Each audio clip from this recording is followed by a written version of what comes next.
वंदे गुरु परंपराम. सद्गुरुनाथ महाराज की जय. यस्मान्नो द्विजते लोको लोकान्नो द्विजते जयः. हर्षामर्ष भयोद्वेगैर् मुक्तो यस्य च मे प्रियः. अनपेक्षः शुचिर्दक्ष उदासीनो गतव्यतः. सर्वारंभ परित्यागी यो मद्भक्तः स मे प्रियः. सद्गुरुनाथ महाराज की जय.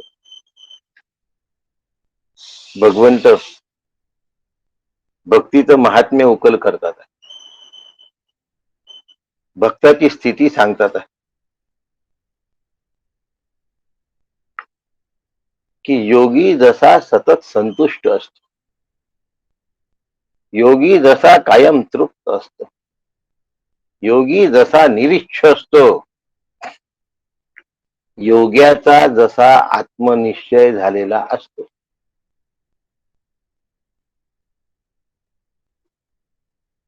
तसाच भक्तियोगी सुद्धा संतुष्टच असतो, भक्तियोगी सुद्धा दृढनिश्चयी असतो.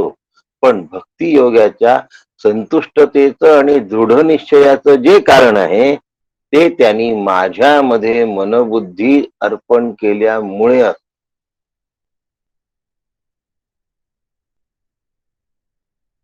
भक्त आणि योगी यांच्या संतोषात फरक नाही आहे, यांच्या दृढनिश्चयातही फरक नाही आहे.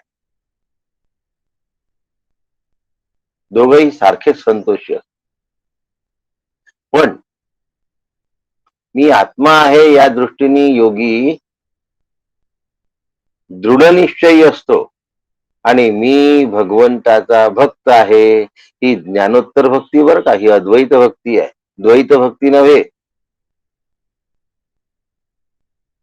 तू भगवंत आणि मी भक्त, ही अर्चन भक्ती आहे. अर्चन भक्तीचं रूपांतर जेव्हा आत्मनिवेदनामध्ये होतं, दासबोधाचा विषय आहे हा, पण भगवद्गीतेमध्ये याचं वर्म सांगितलं आहे. त्याचं रूपांतर जेव्हा आत्मनिवेदनामध्ये होतं तेव्हा तू आणि मी, भक्त आणि भगवंत असं द्वैत शिल्लक राहत नाही. तू आणि मी एकच असतो. आणि हा भक्ताचा दृढनिश्चय असतो. यतात्मा दृढनिश्चय हा, असा भक्ताचा दृढनिश्चय होण्याचं जर कोणतं कारण असेल तर ते आहे मय्यर्पित मनोबुद्धी. त्यांनी त्याचं मन आणि त्यांनी त्याची बुद्धी मला अर्पण केलेली आहे. आता राम म्हणजेच ब्रह्म, कृष्ण म्हणजेच ब्रह्म, नृसिंह म्हणजेच ब्रह्म, हा त्याचा निश्चय झालेला असतो. आणि असा निश्चय जेव्हा होतो त्यावेळेला असा निश्चयी भक्त मला प्रिय असतो.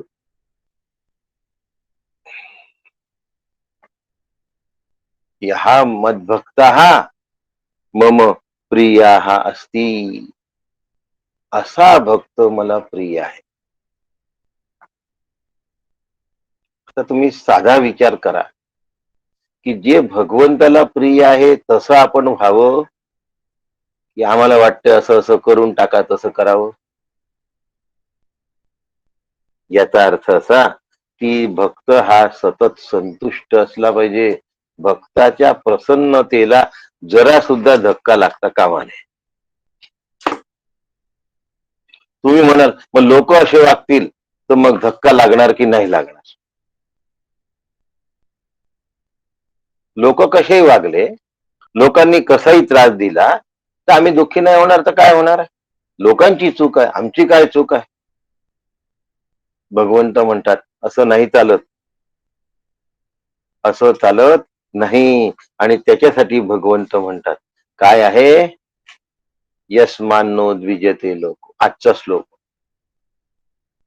यस्मान्नो द्विजते लोको लोकांनो द्विजते चयः.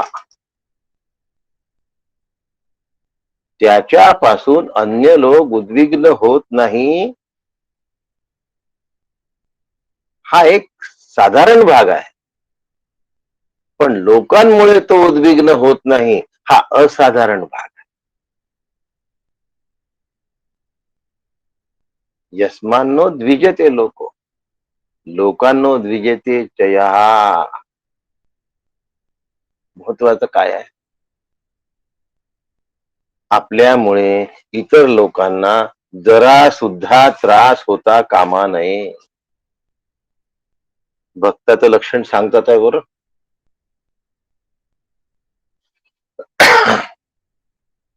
झाडाचं फूल सुद्धा असं करकतून नाही तोडत तो. धरलं, पिरगाळलं, मोडलं, फुलाबरोबर फांदी तुटली,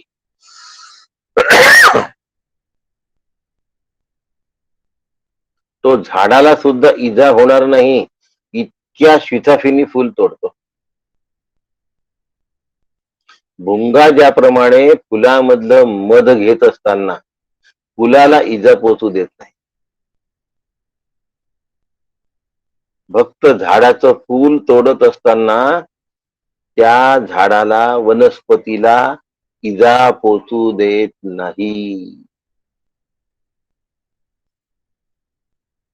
आता जर वनस्पतीला इजा नाही पोचू देत, तर समोरच्या माणसाला तो इजा करेल का हो? इजा शब्दाचा अर्थ जखम असा होतो, आणि जखम शब्दाचे दोन अर्थ आहेत. एक, देहावर घाला घालणे, शरीरावर घाला घालणे, अवयवांवर घाला घालणे, काठी मारणे, लाठी मारणे, चाकू भोसकणे, सुया खुपसणे, देहाला पीडा पोहोचवणे, याला इजा असं म्हणतात.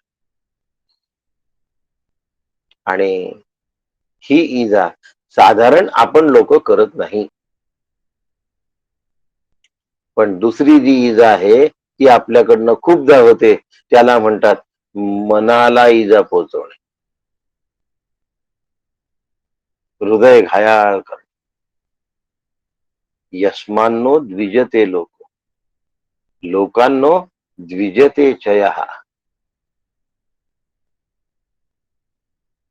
आपण यस्मानो द्विजते लोकोवर बोलतो आहे की तो लोकांना इजा पोचवत नाही, दुसऱ्याच्या मनाला सुद्धा टोचून बोलत नाही, घायाळ करत नाही. आमचं एक असतं,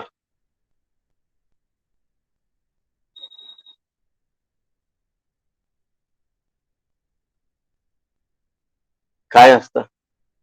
स्पष्टपणाच्या नावावर आम्ही समोरच्याची मान कापून द्यायला मागे पुढे पाहत. माझं की नाही स्पष्ट काम आहे, मी की नाही आडपडदा ठेवत नाही, मी की नाही सत्यवचनी आहे. या अशा कुठल्या तरी बिगत गोंगड्याने आमचं काय होतं, कुठल्या तरी भिजत घोंगड्याने आम्ही समोरच्याची, मला काय म्हणायचं आहे तुमच्या लक्षात आलं, ऐसी तैसी करायला पाहत नाही, मान मोडून काढायला पाहत नाही, किंमत कमी करायला पाहत नाही, अवहेलना करायला पाहत नाही. आणि पुन्हा हे बघा, माझं की नाही कसं स्पष्ट काम आहे, मी की नाही हो असेल तर हो म्हणतो, नाही असेल तर नाही म्हणतो, रोखठोक काम आहे, स्वतःचा बचाव करतो, मी बरोबर बोलतोय असं सांगतो. पण खरा भक्त असं करत नाही. यस्मानो द्विजते लोको, लोकांनो द्विजते चया. खरा भक्त कुणाला मानसिक इजा सुद्धा पोचवत नाही, म्हणून तो आल्यानंतर लोकांना अत्यंत आनंद.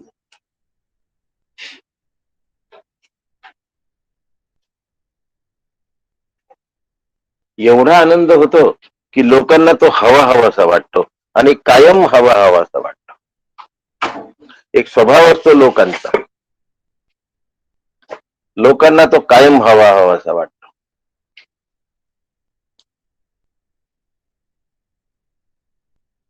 का हवा हवा असं वाटतो? डॉक्टर काका आपल्याला का हवे हवे असे वाटतात? ते दुखवतच नाही. यस्मानो द्विजते लोक, म्हणून ते आपल्याला हवे हवेसे वाटतात. ब्रह्मज्ञानी पुरुषाच्या येण्याने दुसरा माणूस कधीच उद्विग्न होत नाही. याचं कारण आहे की ते परमार्थ सुद्धा लादत नाही समोरच्या माणसावर.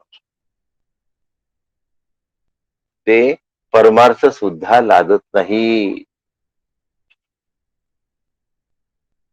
साधूंच्या येण्याने, साधूंच्या दर्शनाने, साधूंच्या साध्या आगमनाने सुद्धा लोकांना शुद्ध आनंद प्रतीत होतो.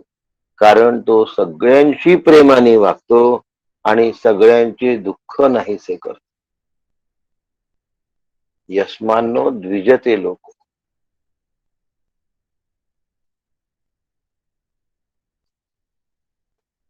त्याच्या भेटीने पण समाधान होऊन जात.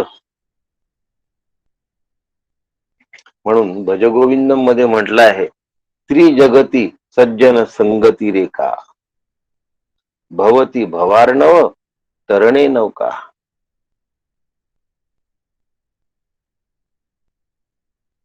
अजून एक सुभाषित आहे, सज्जनस्य हृदयम नवनीतम यद वदती तस कवलीकम, अन्य देह विलसत प्रतिपादा, सज्जनो द्रवती नो नवनीतम.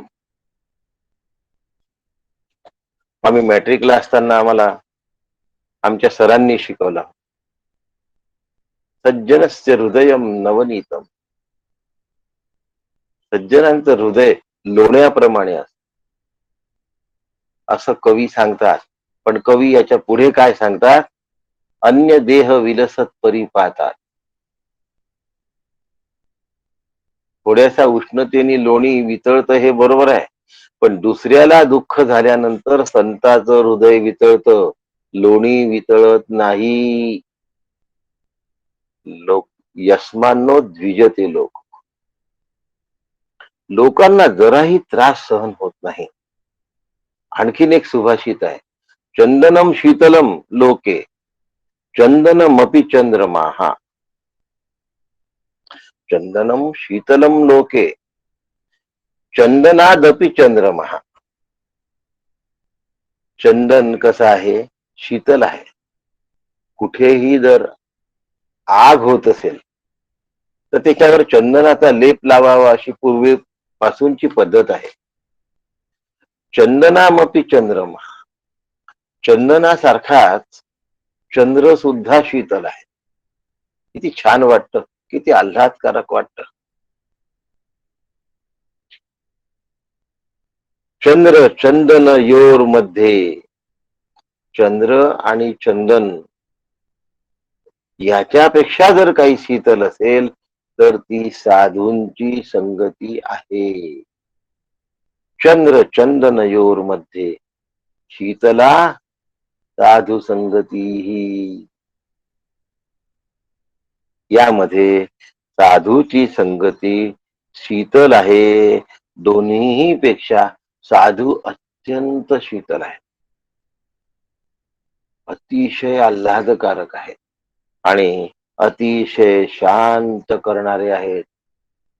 चंदनाने दाह शांत होतो, चंद्राने अंतःकरण वृत्ती शांत होते आणि साधूनी शांतीची पै शांती इतकी शीतलता असते की साधू संघामध्ये माणूस कायम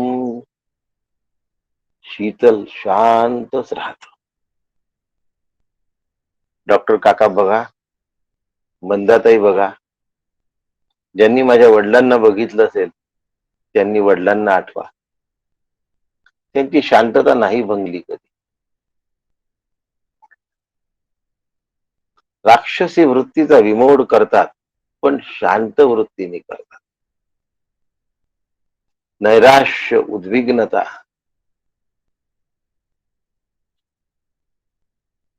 शांती हे त्यांचं जीवनमूल्य आहे.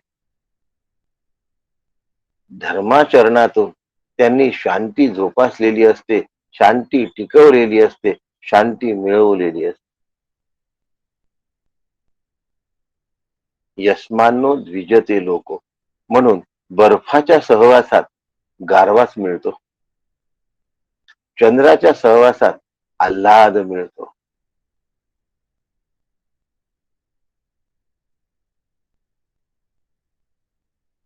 साधूच्या सहवासात शांतता आणि आल्हाद दोनही गोष्टी मिळतात. आणि म्हणून म्हटलं आहे त्रिजगती सज्जन संगती रेखा.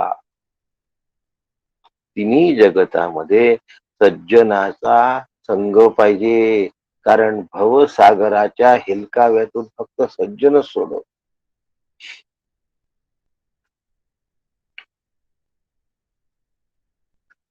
साधू पुरुषांमुळे लोक उद्विग्न होत नाहीत, नाहीत आणि नाहीत. आपण थोडासा मुद्दा घेऊ. जगाला याचा त्रास नाही इथपर्यंत आम्हाला पटत. बरोबर आहे हो तुमचं म्हणणं, जगाला याचा त्रास नाहीये, पण जगाचा याला त्रास नाही हे कसं बरोबर? यस्मानो द्विजते लोको आणि लोकांनो द्विजते चयः.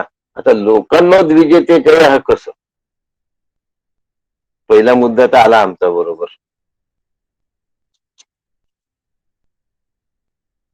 आणि पुढच्या श्लोकात गतव्यथा हा शब्द आहे.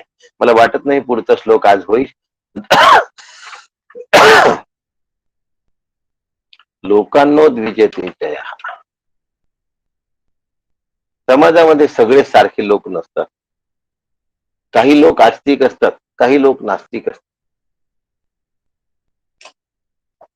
काही लोक चांगले असतात, काही लोक वांगले पण असतात, काही लोक उपकारक असतात आणि काही लोक त्रासदायक असतात. साधूंना त्रास देण्याचा मानस बहुतेकांचा असतो. खूप जण साधूंना त्रास देतात, बरेच लोक संतांना त्रास देतात. सगळ्यात पहिल्यांदा संतांकडे ढोंगी म्हणून पाहिल्या जातात. आपल्यापासून हे काही लुबाडणूक करून घेण्यासाठी आले अशा आशयाने लोक संतांकडे बघतात.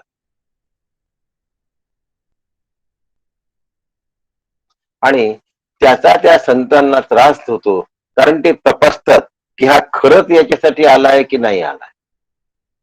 मग त्याचा त्रास होतो लोकांना. कोणाला त्रास होतो? संत लोकांना, संत मंडळींना त्याचा त्रास होतो. पण संत मंडळी त्याचा त्रास करून घेत नाही. लोकांनो द्विजते चया. संत आनंदाने सहन करतात. यस्मानो द्विजते लोको लोकांनो द्विजते चया.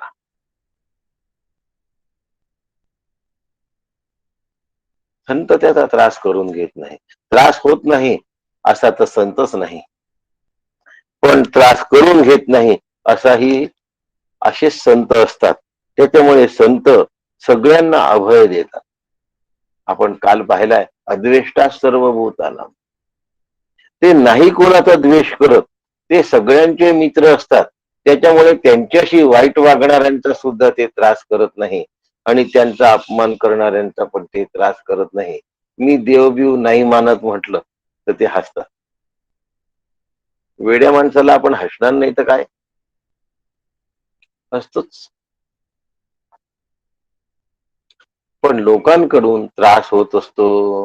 निंदा, नालस्ती, टीका आणि टिप्पणी ह्या लोकांचा स्वभाव असतो. मी हे सगळं सांगत असताना एक गोष्ट सांगू इच्छितो की आपल्याकडून असं होऊ नये याची काळजी घ्या. नाहीतर लोक असे असतात, लोक तसे असतात, लोक तसे असतात. मी लोक मधला एक भाग आहे आणि माझ्याकडून संतांची निंदा नालस्ती होऊ नये, माझ्याकडून संताच्या मागे काही बोलल्या जाऊ नये, टीका टिप्पणी होऊ नये, मागे दोष देणं आणि निंदा करणं हा जीवाचा एक स्वभाव आहे. पण तो साधकाचा स्वभाव असता कामा नये. साधकांनी त्या स्वभावाला मोडून काढलं पाहिजे. आपल्यामुळे संतांच्या मनाला इजा पोचणार नाही याची साधकांनी काळजी घेतली पाहिजे. काल मी डॉक्टर काकांचं वाक्य वाचून दाखवलं होतं आणि हे डॉक्टर काकांचं वाक्य आहे. माझ्या मनाचं वाक्य नाही, हेही मी तुम्हाला आवर्जून सांगितलं. जर तुमच्या लक्षात असेल तर, लक्षात नसेल तर रामकृष्ण हरी. काय वाक्य असतं ते? कशाबद्दल डॉक्टर काकांचं ते वाक्य आहे?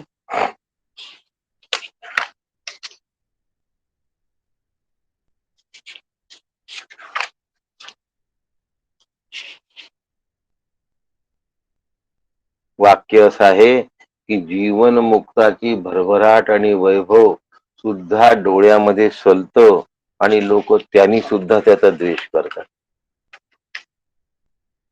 हे डॉक्टर काकांचं वाक्य आहे, जे या ठिकाणी मी तुम्हाला उद्घृत करून दिलेलं आहे. रंगनाथ स्वामींची गोष्ट सांगितली होती तुम्ही. हो, आणि डॉक्टर काकांचं वाक्य त्या ठिकाणी मी सांगितलं होतं की लोकांच्या मनात त्याचं प्रारब्ध सुद्धा सलत, आणि ज्या वेळेला जीवनमुक्त झाला तरी प्रारब्ध त्याला सोडत नसतं. कित्येक लोकांच्या डोळ्यामध्ये त्याचं प्रारब्ध येतं की अरे बाबा हेलिकॉप्टरनी चालले, महाराज कारनी चालले, महाराज फर्स्ट क्लास एसीनी चालले. हेलिकॉप्टरनी जाणाऱ्या डॉक्टर काकांबद्दल थोडस सांगतो. यवतमाळामध्ये डॉक्टर काकांचे सुरुवातीला जे प्रवचन झाले अनेक वर्ष, त्यांच्या प्रवचन काळात डॉक्टर काकांचे जेवढे साधक यवतमाळात होते माझ्या सगट, त्यावेळेला मी अनुग्रहित नव्हतो. पण काकांचे चाहणारे आणि साधक जेवढे होते त्यातल्या एकाही जणाजवळ कार नव्हती, एकाही व्यक्तीजवळ कार नव्हती.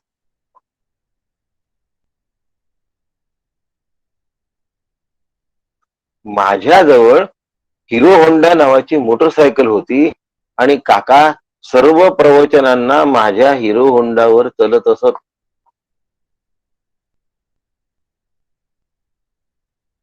कारण ज्यांच्याकडे उतरायचे ते जोडपे असायचे, ते दोघ जण गाडीवर आल्यावर पुन्हा दुसरी टू व्हीलरही नसायची. 2-2 two wheelers, 3-3 two wheelers, 1-1 2-2 cars, असा जमाना नव्हता तो. मग काका माझ्या हिरो होंडावर येत असत आणि ही पायी जात असत. माझे वडीलही असायचे. रोज रिक्षा करणं शक्य नसायचं. माझे वडील आणि ही पायी जात असे आणि मी काकांना हिरो होंडावर घेऊन येत असे. पण काकांनी असं कधी म्हटलं नाही की मला ऑटो रिक्षा करून द्या. कार तर म्हणणारच नाही, कारण नव्हतीच, आमच्या कोणाचकडे नव्हती, एकाही साधकाकडे नव्हती.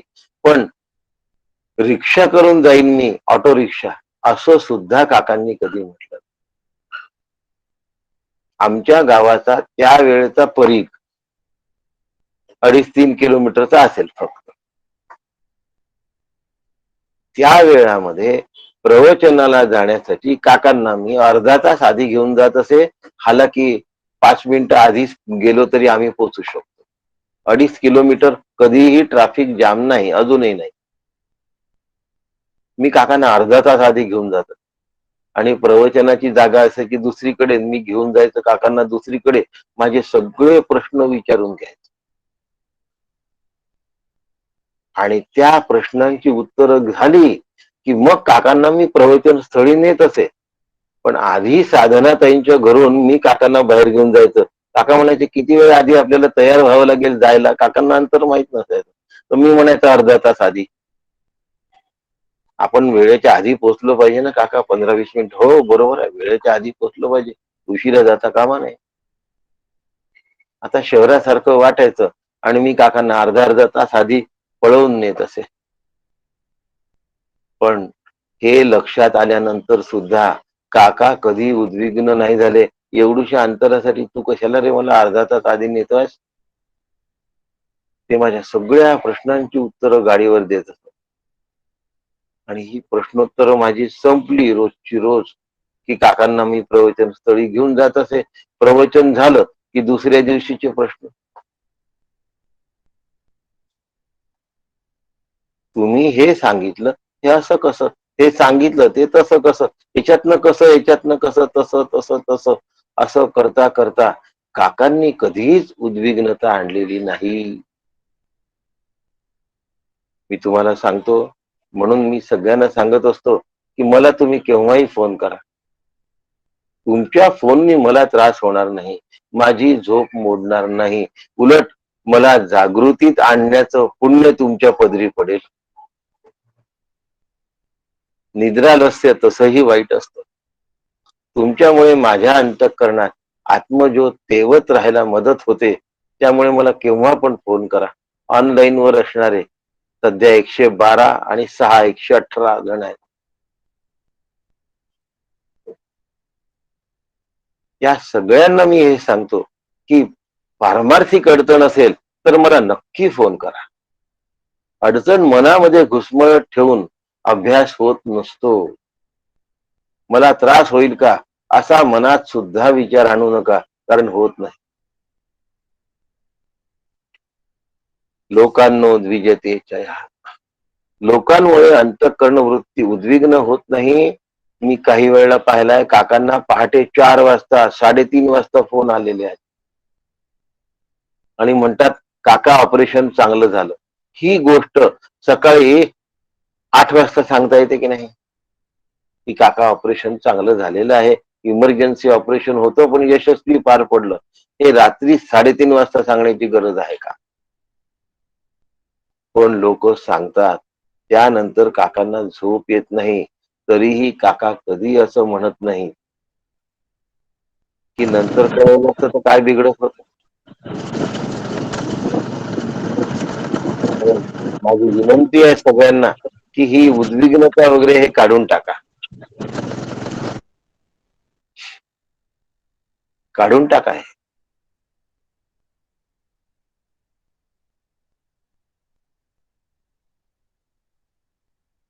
उद्विग्नता हा आपल्या अंतःकरणाचा विकार आहे. व्यक्तिगत चिंतन सांगतो आहे. माझं अंतःकरण केव्हा उद्विग्न होतं, समोरच्याचं वागणं माझ्या अनुकूल नसेल तर. आता त्याचं वागणं माझ्या अनुकूल असावं असा विचारच करणं जर सोडून दिलं तर उद्विग्नता होण्याचा प्रश्नच कुठे उद्भवतो. पण हा प्रयत्न हळूहळू करावा लागतो. एकाएकी यात सफलता येत नाही. सध्या रोज संध्याकाळी ऑफलाईन भजगोविंदम घेतोय रोज, सोमवार ते शुक्रवार. काल एका बाईने मला विचारलं, 14वा श्लोक होता, 13-14. म्हणली तुमचं प्रवचन मी ऐकते आहे पण अजून शांतता नाही आली. मी म्हटलं मावशी किती दिवसापासून तुम्ही ऐकता? 14 दिवस धरूया, 15 दिवस धरूया, प्रस्तावनेचा 1 दिवस. फक्त 15 दिवस तुम्ही ऐकलं, 1 तास.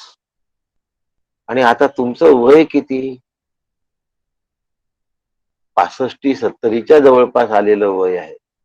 ऑपरेशन झालेलं आहे, आजार झालेले आहेत आणि तुम्ही 15 दिवसाच्या आत शांतता अपेक्षित करत आहात. बरं 15 दिवस तरी पूर्ण दिले का तुम्ही 24 तास? 15 दिवसातला फक्त 1 तास दिला. मला 15 दिवस झाले असं म्हणता आणि 65-70 वर्षाचा संसार रोज 24 तास केलाय. सत्संग 15 दिवस 24 तास तरी केलाय का? नाही ना. 15 दिवसातले 1 तास 23 तास पुन्हा प्रपंचात वापरले आणि फळ याचं पाहिजे आहे. फळ प्रपंचाचं मिळेल की परमार्थाचं?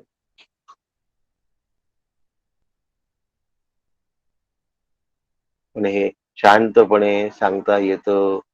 उद्विग्नता होत नाही, नाही आणि नाही. मग कुठे काळजी घ्यावी लागते? इतर लोकांना त्यांचा त्रास होऊ नये अशी जर वेळ असेल तर त्या ठिकाणी सांगावं लागतं की नाही जरा जपा. आपल्या बरोबर जर 5-50 लोक असतील आणि आपल्याला उपद्रव झाला तर आपण सहन करू, पण इतरांना उपद्रव झाल्याने इतरांना त्याचा त्रास होतो आणि त्यांचं सत्संगामध्ये अंतःकरण लागत नाही. त्यावेळेला थोडीशी कठोर पावलं उचलावी लागतात, पण मनामध्ये ती कठोरता नसते, लक्षात ठेवा. त्या व्यक्तीबाबत मनामध्ये कठोरता नसते, पण पावलं कठोर उचलावे लागतात. कारण गुण्या गोविंदांनी सांगून ते ऐकत नाही. मग बाबा असू द्या, दुरूनच राम राम भरा असं म्हणावं लागतं.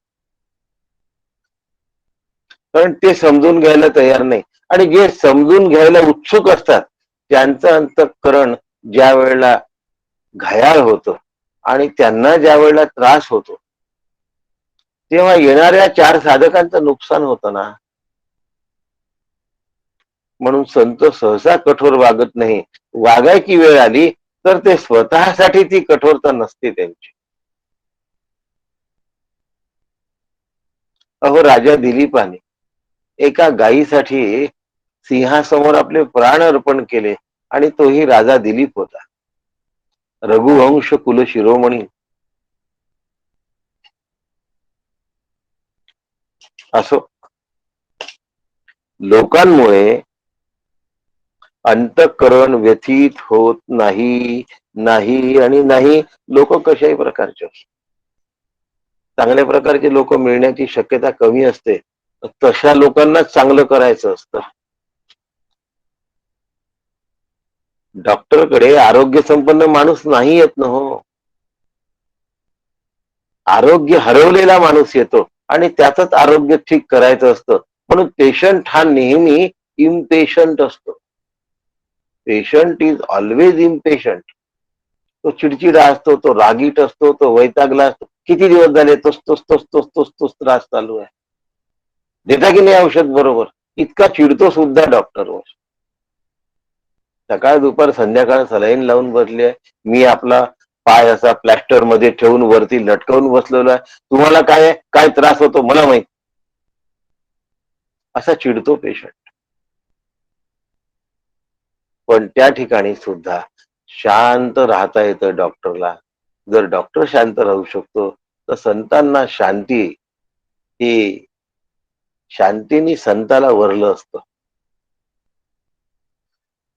शांती हा अंगीभूत गुण असतो संतांचा. म्हणजे त्याला गुण नाही म्हणत, स्वभाव म्हणतात. अंगीभूत गुणाला स्वभाव असं म्हणतात. आणि म्हणून सगळ्यांना क्षमा करणे. सुखक्षमी पाहिलं होतं आपण काल. सगळ्यांना क्षमा करणं हा संतांचा स्वभाव असल्यामुळे समोरचा माणूस किती त्रास देतो ह्याचा ते विचार करत नाही आणि ते कधीही उद्विग्न होत नाही. आता पुढे चलूया. यस्मान्नो द्विजते लोको लोकांनो द्विजते जयः. हर्ष, अमर्ष, भयाः, उद्वेगाः, मुक्ताः असा जो यस्सहा च मे प्रियाः मला प्रिय असतो. मग आता हर्ष हा म्हणजे काय? विषय आणि वस्तूनी अचानक उद्भवलेला जो आनंद असतो त्याला हर्ष असं म्हणतात. हर्ष ही वृत्ती अचानक निर्माण होते, सकारण निर्माण होते आणि अचानक संपते. हर्ष ही वृत्ती अचानक निर्माण होते, सकारण निर्माण होते आणि लवकरच संपते. त्याला हर्ष म्हणतात. आनंद ही वृत्ती अकारण निर्माण होते, अनपेक्षित लक्षात येते आणि कायम टिकते. आनंदाला कारण लागत नाही, हर्षाला कारण लागतं.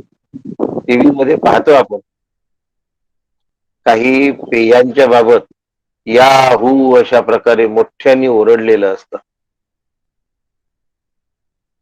असं मोठ्याने जर ओरडलं तर काय होतं? त्याला हर्ष असं म्हणतात. आणि मग जोराने ते हर्ष व्यक्त करायचा. असा हर्ष ती गोष्ट संपल्याबरोबर नष्टही होतो. टीव्हीतल्या जाहिराती अतिरंजित असतात नेहमी, की त्या एका पेयाकरता तो पहाडावरून उडी मारतो. ते पेय पिऊन खूप आनंद होतो किंवा ग्लायडर मधून उडी मारतो वगैरे वगैरे. पण त्यानंतर तो खिन्न होत असतो हे विसरू नका कधी. म्हणून हर्ष जो आहे त्याचं रूपांतर अमर्षामध्ये होतं. हर्षामर्ष. आणि अमर्ष शब्दाचा अर्थ आहे की तो असलेल्या कुठल्याही परिस्थितीला सुखाने मान्य करतो. म्हणून त्याच्या वागण्यातून हळूहळू निंदक सुद्धा त्याला वंदन करायला लागतात. निंदकतेची वंदू लागती. लोक त्याच्याशी संघर्ष करतात पण तो लोकांशी संघर्ष करत नाही. आणि लोकांनी संघर्ष केला तर तो लोकांचा त्रास सुद्धा करून घेत नाही.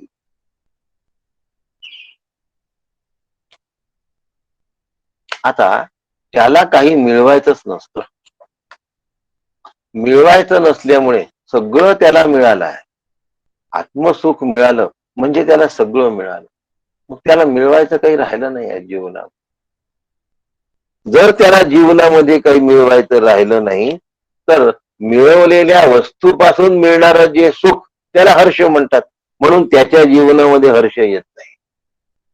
वस्तू सुखाने तो लोलूप होत नाही, तो लालायित होत नाही, त्याच्या जिभेला लाळ गळत नाही. 10 लाख मिळाले त्याने तो हर्षित होत नसल्यामुळे त्याची शांत आणि निवांत अंतःकरण वृत्ती प्राप्तव्यामुळे ढळत नाही आणि त्याची तरंगही तयार होत नाही. आणखीन एक अमर्ष शब्दाचा अर्थ आहे. दुसऱ्याला मिळालं की वाईट वाटणे हा पण एक अमर्ष शब्दाचा अर्थ येतो. आणि हा सुद्धा नाही. नैराश्य हा सुद्धा अमर्ष शब्दाचा अर्थ आहे. शब्दकोशामध्ये पाहिलं तर शरीराच्या दुर्बलतेनंतर मन दुर्बल होतं आणि दुर्बल मनामध्ये माणूस धीर गंभीर राहू शकत नाही. पण तो धीर गंभीर राहून काय करतो, सगळे दुःख तो आनंदाने सहन करतो, स्थिर राहतो, शांत राहतो, धीर गंभीर राहतो आणि सगळ्यात महत्वाचं म्हणजे कुणाही बद्दल तो तक्रार करत नाही. स्वतःच्या जन्मपत्रिकेला दोष देत नाही, नक्षत्रांना दोष देत नाही. जे येईल ती प्रतिक्रिया त्याला मान्य असते. लोक त्याला नावं ठेवतात. तुम्हाला असं वाटत असेल की संतांना लोक नावं ठेवत नाहीत. संतान इतके नावं कोणालाच ठेवत नाही. संतान एवढे नावं कोणालाही ठेवल्या जात नाही. राजकारण्यापेक्षा जास्त नावं जर कोणाला ठेवले जात असतील तर ते संतांना आहेत. म्हणून हर्ष, अमर्ष. आता भय.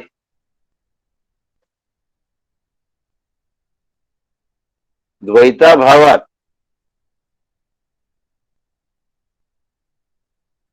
द्वैताभावात ही भयम भवती. भय हे नेहमी द्वैतात आहे पण द्वैताच्या अभावामध्ये निर्भयता आहे. द्वैताभावात द्वैतात ही भयम भवती आणि निर्भयत्व हे द्वैताभावात आहे म्हणजे द्वैताच्या अभावात आहे. जोवर द्वैत आहे तोवर भय आहे. द्वितीयाद्वै भयम भवती आणि द्वैताभावात निर्भयम भवती. साधूसाठी सगळीकडे ब्रह्मवृत्ती असल्यामुळे द्वैत शिल्लक नसतं आणि द्वैत शिल्लक नसल्यामुळे तो निर्भय असतो. आणि म्हणून विश्वामध्ये सगळ्यात निर्भय जर कोणी असेल तर तो ब्रह्मज्ञानी. त्याला नाही भीती वाटत. त्याला कशाचीच भीती वाटत नाही. जीवनामध्ये अत्यंत कठीणातला कठीण प्रसंग, सगळ्यात कठीण प्रसंग कोणता असतो? मृत्यू.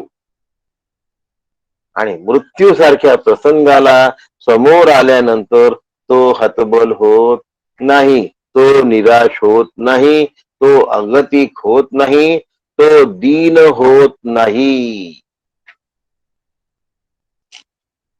लाचार होत नाही. स्वामी स्वरूपानंद म्हणून पुण्याच्या माधवनाथांचे गुरु होते पावसचे.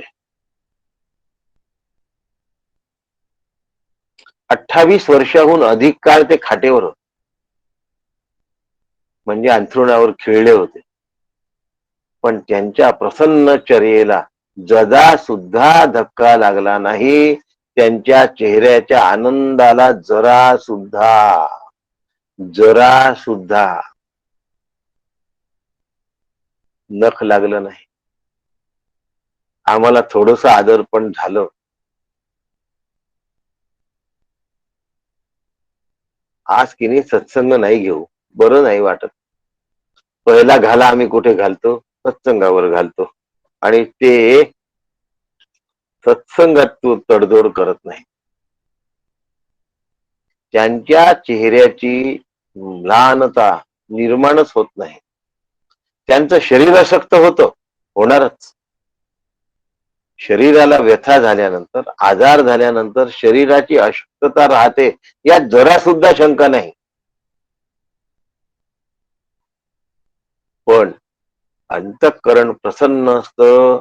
डॉक्टर काकांच्या गुडघ्याचं ऑपरेशन पुण्याच्या रुबी हॉलला झाल्यानंतर 1 महिना काकांना चालणं फिरणं थांबवलं होतं. त्या 1 महिन्याच्या काळामध्ये काकांनी पंचदशी भावदर्शन हा ग्रंथ लिहून पूर्ण केलाय. 1 महिन्याच्या अंथरुणाचा फायदा काय म्हणूया, आपल्यासाठी फायदाच आहे ना. त्यांनी पंचदशी लिहून केला. कित्येक साधकांनी कोरोना काळाचा फायदा करून अभ्यास करून घेतला, ऑनलाईन स्वतःला लिंकअप करून घेतलं. कित्येक साधक कोरोना निमित्त अभ्यासाला लागले. आणि कोरोनामुळे उद्विग्न झालेले लोक सुद्धा आहेत. त्यांची गिनती करण्याची गरज नाही. काय आलं आमच्या मस्तकी, काय पाप आलं आमच्या नशिबी, काय काय काय काय. तो येईल ती परिस्थिती प्रतिक्रिया न देता मान्य करतो. जे येईल ते तो प्रतिक्रिया न करता मान्य करतो. आणि म्हणून त्याच्या अंतःकरणात उद्विग्नता नसते. त्याच्यापासून लोकांना त्रास नसतो, लोकांपासून त्याला त्रास नसतो, आणि त्याला कुठल्याही प्रकारचं भय नसतं. हर्षामर्ष भयोद्वेगैर उद्विग्नता नसते, हा विषय सांगून झाला आहे. मुक्त हा यहा, त्याला मुक्त म्हणतात. आणि असा मुक्त हा मला प्रिय आहे.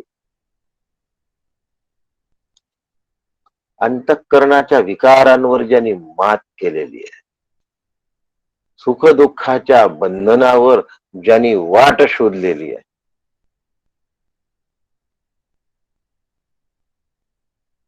सर्वांना अभय देणं हा ज्यांचा स्वभाव झालेला आहे, असा भक्त भगवंताला प्रिय असतो. स्वतःच्या देहासकट त्यांनी जगताला जर बाधित केलं असेल, तर जगताचा त्याला त्रास होत नाही. आणि त्याच्या अंतःकरणात उद्वेग चिडचिड नाही निर्माण होत. आता थोडस चिंतन करूया, 10 मिनिटं राहिले आहेत. दुसरा श्लोक घेण्यापेक्षा आणखीन सखोल बघू. प्रारब्धानुसार उद्वेगाचे प्रसंग समोर येतात, पण त्या प्रसंगाचा तो स्वतःच्या अंतःकरणावर परिणाम करून घेत नाही. एखादी सोसायटी म्हणा, एखादं मंडळ म्हणा, एखादा विश्वस्त मंडळ म्हणा, चालवलं तर त्या मंडळात सगळे समविचारी असतील का हो? थोडीशी कल्पना कर. 5 लोकांचं मंडळ आहे असं गृहीत धरू. 5 बोट सारखे असतात का हो? नाही असत ना.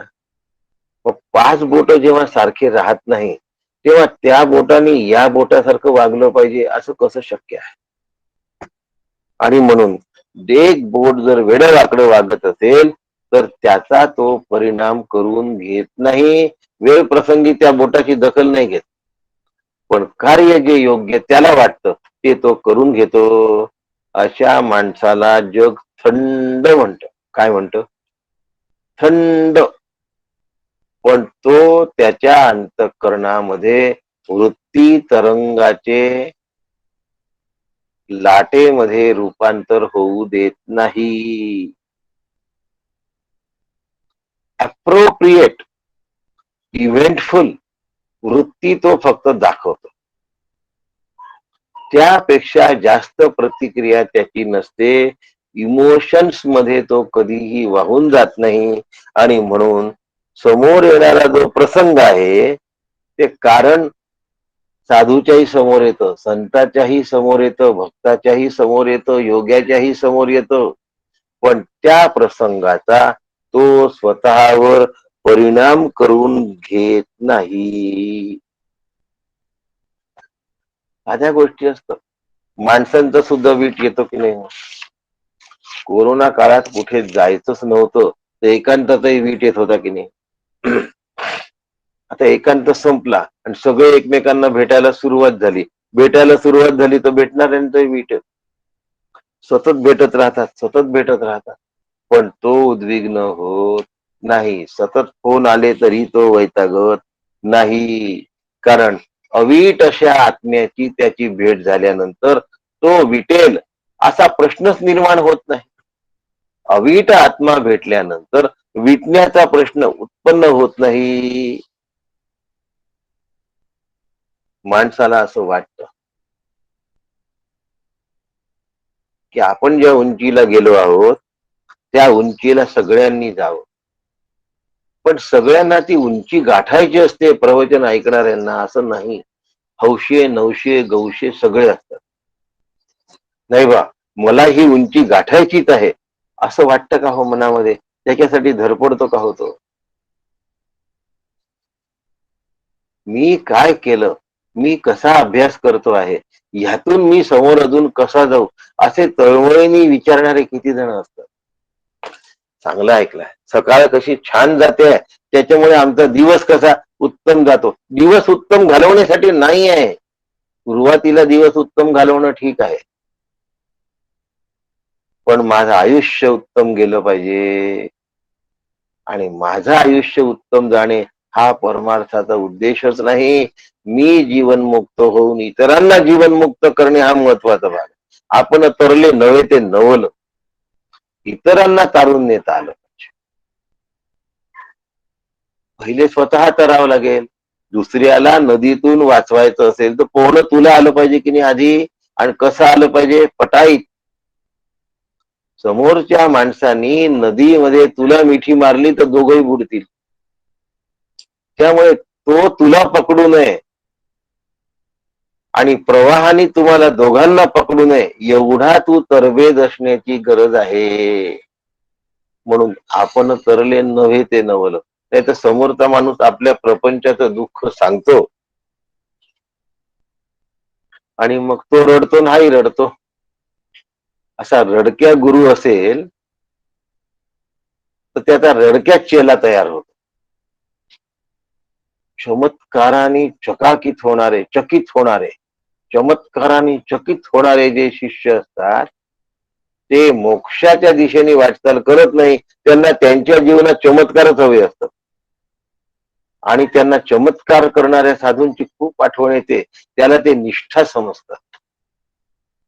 त्यांना वाटतं की आपल्यासारखा निष्ठावान कोणी नाही, पण ही जगत सत्यत्व बुद्धी आहे, जगतावरती निष्ठा आहे, ईश्वराच्या सामर्थ्यावरती निष्ठा आहे, ब्रह्मरूपतेवरती निष्ठा नाही. जो ब्रह्मरूप असतो त्याच्यात हे सामर्थ्य येतच येत. असो, हर्षामर्ष भयोद्वेगैर मुक्तो यश सच मे प्रिया. असा भक्त मला प्रिय असतो.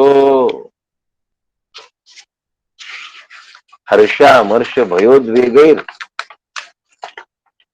काय वाक्य आहे? काहीतरी चुकत आहे का? हर्षामर्ष भयोद्वेगैर मुक्तो यश सच मे प्रिया. बरोबर आहे. असा जो आहे तो मला अत्यंत प्रिय असतो आणि ह्या सगळ्या गोष्टींपासून जो मुक्त असतो तो मला प्रिय असतो. ह्या सगळ्यांमध्ये जो फसला असतो तो मला प्रिय नसतो. अशा पद्धतीने आपण विचार केला आणि उद्या आपण पुढचा श्लोक बघूया, कारण की पुन्हा तसंच वर्णन आहे. अनपेक्ष शुचिर दक्ष उदासीनो गतव्यतः सर्वारंभ परित्यागी यो मद्भक्त समे प्रिय. आता बघा या ठिकाणी लोकांनो द्विजते चया, लोकांपासून तो उद्विग्न होत नाही. आणि इथे गतव्यथा हा शब्द वापरला आहे उद्याच्या श्लोकामध्ये. त्याच्या सगळ्या व्यथाच नष्ट झाल्या. व्यथा म्हणजे आजार, व्यथा म्हणजे क्लेश, व्यथा म्हणजे दुःख, व्यथा म्हणजे त्रास. त्याच्यामुळे लोकांनो द्विजते चया, लोकांपासून उद्भवणारा त्रास, आणि व्यथा म्हणजे सगळ्या प्रकारचा त्रास त्याचा गेलेला असतो. अर्धा भाग त्यातला आज झालेलाच आहे. आता उद्या हा श्लोक सांगत असताना गतव व्यथा हा ज्या शब्द जास्त स्पष्ट करण्याची गरज राहणार नाही, एवढा आज सांगून ठेवलेला आहे. आपल्या सगळ्यांना नमस्कार करतो आणि उद्या आपल्याला दासबोध घ्यायचा आहे सकाळी. उद्या शुक्रवार आहे. उद्या सकाळी दासबोध घेऊ आणि त्या वेळेला काही विशेष अनाउन्समेंट करणार आहे. दासबोधाच्या वेळेला काही एक अनाउन्समेंट करणार आहे, ती आपण उद्या दासबोधाच्या वेळा ऐकूया. आपल्या सगळ्यांना नमस्कार करतो आणि थांबतो. राम कृष्ण हरी. राम कृष्ण हरी. रामकृष्ण